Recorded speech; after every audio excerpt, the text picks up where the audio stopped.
வணக்கம் மக்களே, நம்ம பார்க்க போகிறது ஏஜ் சம். ஓகேங்களா, ரயில்வே, டிஎன்பிசி, எஸ்எஸ்சி எல்லா எக்ஸாம்லையும், பேங்க் எக்ஸாம் எல்லாத்துலேயும் கேட்குறாங்க இந்த ஏஜ் சம். ஓகேங்களா, கரெக்டாக நோட் பண்ணிக்கோங்க. மேலே கொஷின் படிக்கிறேன் பாருங்கள். The present ages of A and B are இந்த ரேஷியோ 4:5.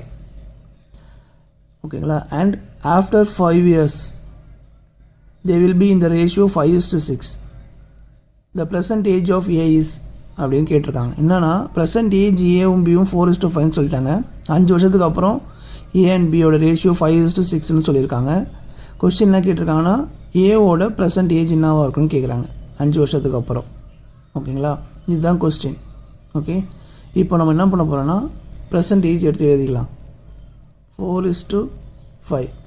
ஓகேங்களா, 5 வருஷத்துக்கு அப்புறம் 5:6. ஓகேங்களா, இப்படி எழுதிக்கிங்க. எழுதிட்டு ரெண்டுத்துக்கும் டிஃப்ரென்ஸ் பாருங்கள். 4 - 5 என்ன வரும்? 1. 5 - 6 1. ஓகேங்களா, இந்த மாதிரி டிஃப்ரென்ஸ், இந்த மாதிரி கணக்கில் டிஃப்ரென்ஸ் வந்து 1 வந்துச்சுன்னா, ஓகேங்களா, சிம்பிளாக நீங்கள் பண்ண வேண்டியது என்னன்னா, இந்த 5 years கொடுத்துருக்காங்களே இதை இது கூட மல்டிப்ளை பண்ணுங்கள். 4 × 5 என்ன வரும்? 20. 5 × 5 25. ஸோ இது ஏ, இது பி. டேரெக்டாக மல்டிப்ளை பண்ணுங்க. எத்தனை வருஷம்? 5 வருஷம் கழிச்சு சொல்லியிருக்காங்க. ஸோ 5ஆல் மல்டிப்ளை பண்ணுங்கள், ஏபி கிடச்சிரும்.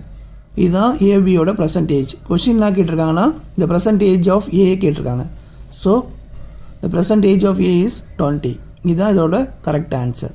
ஓகேங்களா, இந்த வீடியோ உங்களுக்கு பிடிச்சிருந்தால் லைக் பண்ணுங்கள், கமெண்ட் பண்ணுங்கள், மறக்காம உங்கள் ஃப்ரெண்ட்ஸ்லாம் ஷேர் பண்ணுங்கள். நெக்ஸ்ட் ஒரு சூப்பர் டெக்ல சந்திக்கலாம். நன்றி மக்களே.